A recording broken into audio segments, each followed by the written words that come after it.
On Being a Pagan. Alain de Benoist. Translated by John Graham, edited by Greg Johnson. 2004. Originally published in French under the title Comment peut-on, étre, paien? Under the pen name Albin Michel, 1981. Narrated by Skeptical Waves. Chapter 23, Divine Immanence, Human Transcendence. Following the Christianization of Europe, paganism survived its demise in several forms, first in the collective unconscious, which would mainly find release in music, then on the level of beliefs and folk traditions, finally within or on the margin of official religion, through heretical trends that have extended even into the present. In spite of the interest it presents, this last area is perhaps the one that has received the most superficial examination. Yet it is in the work of some of the great heretics where we must search for some of the fundamental principles of a neo-Faustian paganism, truly the rudiments of what could have been a pagan theology of modern times. Sigrid Hunk, one of the rare authors to have tackled this subject systematically, has shown that broad convergences exist between the great protests that emerged over the centuries from the encounter with the dominant ideology constituted by the official faith. She reads a spiritual continuity in these convergences, expressing the lines of force of another European religion, the true religion of Europe, a religion which appeared at the end of the 4th century with Pelagius, reappeared in the 9th century with Scotus Erigena, and continued after the 14th century with Meister Eckhart and his disciples, Henry Suso, Johannes Tauler, Sebastian Franck von Donauwörth, Jacob Boehme, Paracelsus, Joachim de Fiore, Lucilio Vanin, Almeric de Beny, David de Donat, and so on, and whose heirs, on various accounts, are Erasmus and Leonardo da Vinci, as well as Henry Moore, Shaftesbury, Valentin Weigel, Pestalozzi, the core of the German Romantic and Idealist movement, Goethe, Kant, Fichte, Schelling, Schleiermacher, and Herder, the Russians Theophanus and Berdyaev, the French Teilhard de Chardin and Saint-Exupéry, and so forth. Among most of these authors, we find, carried to the highest level, certain fundamental themes of pagan thought, as I have attempted to define them thus far.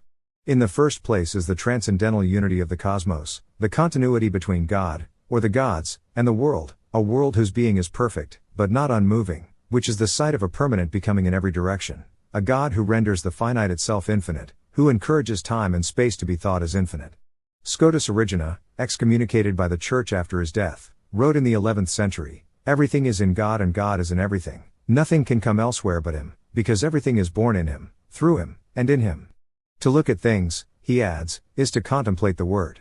He does not mean by this that things are limited to echoing the logos of the God that created them, but he lets it be understood that there is an identification or at least a consubstantiality between things and the Word of God. Nicholas of Cusa, Nicolas Krebs, who was not a heretic but whose views nevertheless reduplicate those heretics were drawn to supporting, came up with this explanation: what is God if not the invisibility of the visible? Which corresponds to the same idea. Then there is Giordano Bruno, who taught the infinity of the universe and the action of the divine power in its infinity. And Dante exclaimed, "All things whatsoever observe a mutual order, and this is the form that maketh the universe like unto God, wherefore they move to diverse ports or the great sea of being." For the entire Romantic tradition, God and the universe are only different aspects and different names for one and the same thing. This is the reason for the rebirth of this heavy religiosity of the world, that Edward Spranger defined as the very foundation of the pagan spirit and whose modern source he placed with Goethe then Schleiermacher. To deal with God and nature separately, wrote Goethe in 1770, is difficult and dangerous. It is exactly as if we thought our body and soul were separate entities, for we know the soul through the body, and we know God through nature. How could a nature outside of us be possible? Wondered Schelling. According to Herder, the deity displays himself organically, that is to say, by active forces. Hegel declares, to love God is to feel as if one is in the infinite when one plunges totally and unrestrainedly into life. This is the way paganism seals a covenant, not with an absolute that is distinct from the world, but with the world itself. To arrive at thinking God and the earth in one single idea, Rainer Maria Rilke. According to Heidegger, all beings flow out of the world's being, the sky like the earth and men like gods, and this is why Jean-Luc Marion accuses him of idolatry. D.H. Lawrence declares, there is an eternal vital correspondence between our blood and the sun, we and the cosmos are one. The cosmos is a vast living body, of which we are still parts. The sun is a great heart whose tremors run through our smallest veins. For Saint-Exupéry, who celebrated the way in which the earth, through the tree, wed the honey of the sky. I am telling you that there is no divine grace that excuses you from becoming. You would like to be. You will only attain being in God. He will gather you in when you have slowly become, when you have been shaped by His actions. Certain materialists, like Carl Ludwig von Nebel, 1744–1834, strove, for their part, to attribute to the laws of matter an intrinsically finalizing orientation to arrive at a new idea of God. Even before Jean Caron, Raymond Ryer, or Costa de Beauregard, we can find an echo of this concern in Teilhard de Chardin, when he celebrates the being of the universe and seeks to reconcile God and the world. I believe there must be a healthy reconciliation effected between God and the world. Matter and mind, Teilhard would also say, are not at all two things, but two states of one same cosmic fabric. The fabric of the universe is spirit matter. It is thereby in the world and by the world that God attains his highest form of existence. God is not separate from the world. And yet he is not commingled with it. God is the depth of the world, he is above all but beyond nothing. This is an obviously decisive assertion. Whereas in Judeo-Christian monotheism, the soul is ontologically distinct from the absolute, created by it and not emanated from it, it is not part of the divine substance. In the religion of Europe the soul is of divine essence. By virtue of this fact, man and God maintain a relationship of reciprocity. The union of man with God, the embodiment of God in man, the elevation of man to the level of divine substance is possible in this world. Oswald Spengler described the Faustian religion as a religion in which human will deals with divine will as an equal. Heidegger, repeating the saying of Heraclitus, the abode of men is the abode of the gods, said the deity is united to mortals and palpitates in the place where they are combined. Insofar as they are tied to the uninterrupted unfolding of the world, the gods can engender themselves in creatures. The existence of the gods is as dependent upon men as that of men is upon the gods. To the question, is there a God? The answer is that God can be. This is an idea developed by Heidegger with the notion of possibilization, the opposite of the actualization of classic metaphysics, but which appeared as early as Jacob Boehm's notion of potentiality, and even with Nicholas of Cusa's Possist. Scotus Origina declared, we cannot consider God and his creature as two separate and distinct entities, because they are one and the same thing, nascet ad ipsum. The creature has its roots in God, and God creates himself in them, creator of all things and created in all things, God who perpetually engenders himself and, although unmoving, transforms and embodies himself in all things, continuously becoming all in all. In the Aurora, Jacob Boehm writes, you should not say, where is God? Listen, blind man, who are yourself in God and in whom God is. If you live a saintly life, you yourself will be God, and wherever you look you will see God. The same idea is expressed by Paracelsus, there is nothing on heaven or earth that is not also in man. For God who is in heaven is also in man, for where else than in man would heaven be? Again with Angelus Silesius, heaven is within you, and to seek God elsewhere is to lose it forever. Giordano Bruno himself said that it was through raising oneself within one's inner being that the soul lifts itself toward heaven, because God is near, he dwells in the soul, closer to its deepest depths than even the soul itself can be, as the soul of souls, the life of all life, the being of all beings.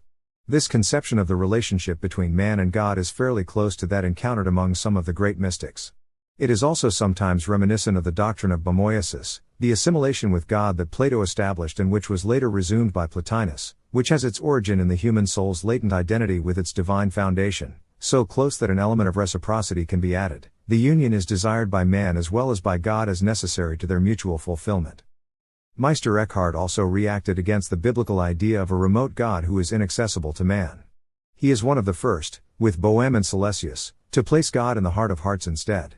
Seeking to set his sights beyond the soul, beyond the powers of the soul, and even of powers superior to the soul, he believed that God must be humbled, in other words brought closer to man.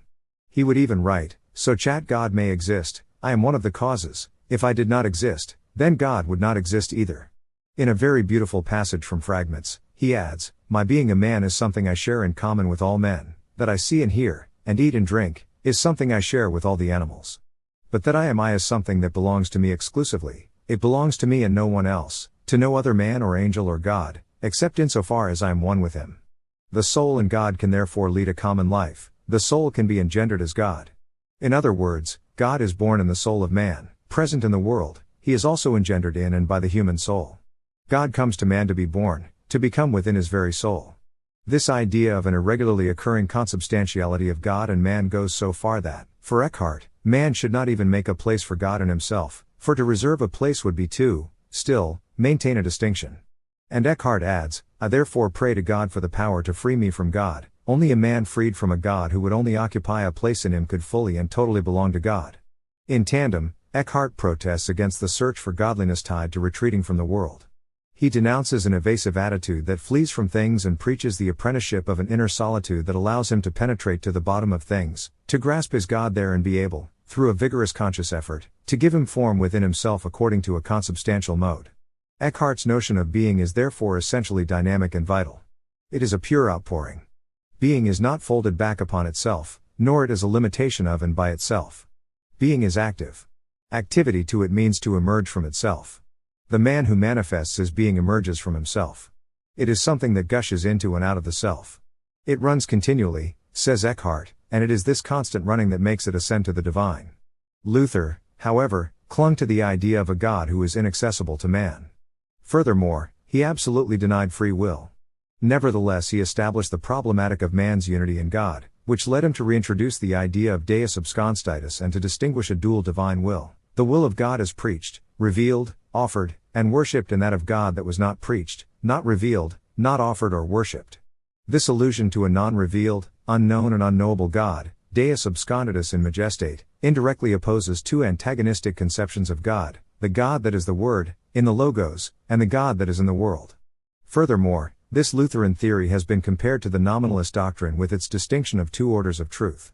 On the other hand, in a fairly paradoxical fashion concurrent with his declaration of their infinite separation, Luther does, however, permit man to approach God by initiating the suppression of intermediaries, institutions, the Church, celestial hierarchies, and so forth, that had been multiplied by Catholicism.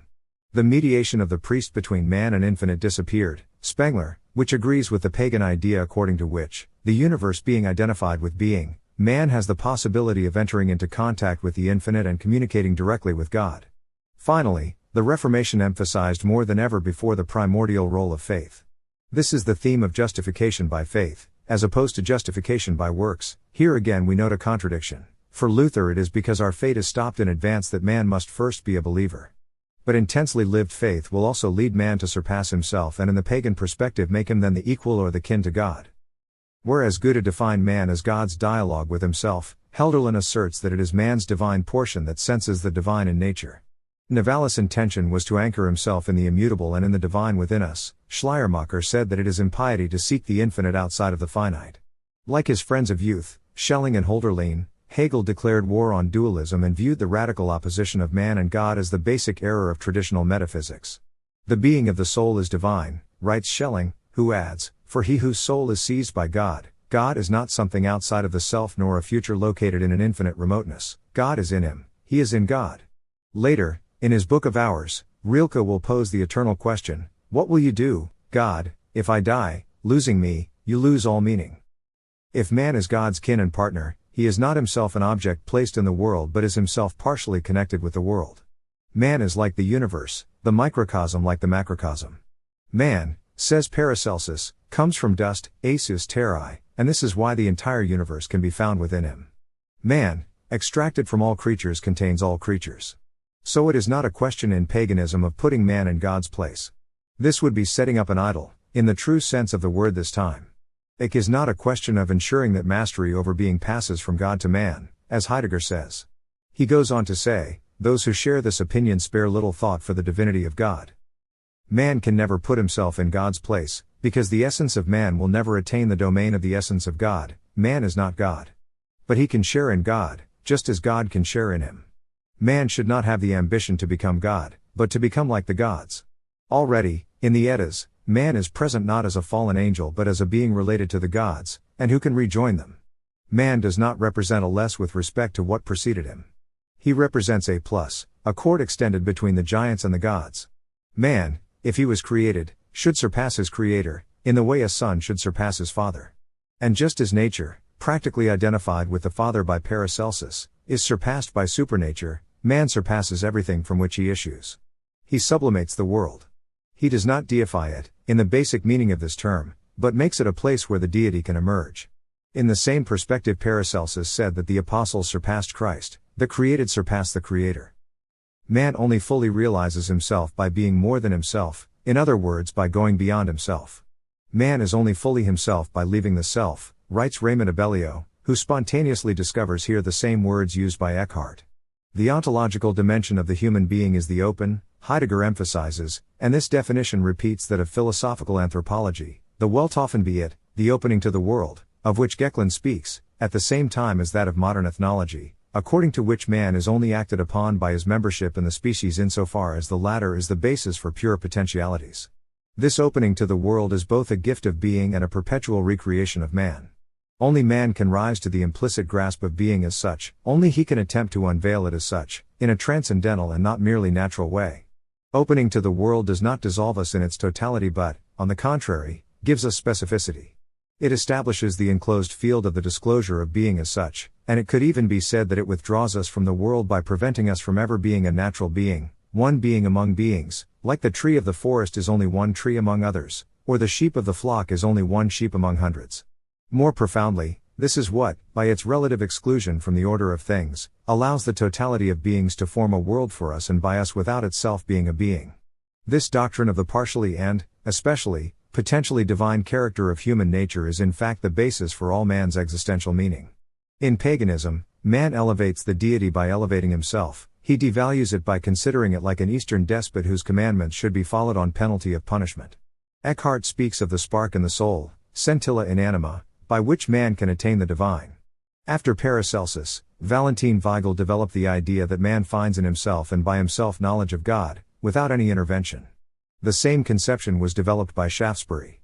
Johann Heinrich Pestalozzi declared, "The will of God and the best I can attain are simply one and the same thing." Here again the idea is asserted that man touches the divine when he surpasses himself. This has a profound, and specifically pagan, logic. Man should not be merely himself and conform to his own nature.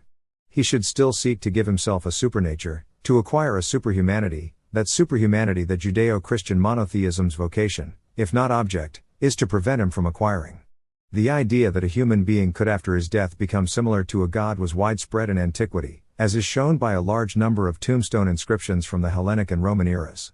Paganism today proposes to man, during the very course of his life, to exceed himself and thereby share in the substance of God.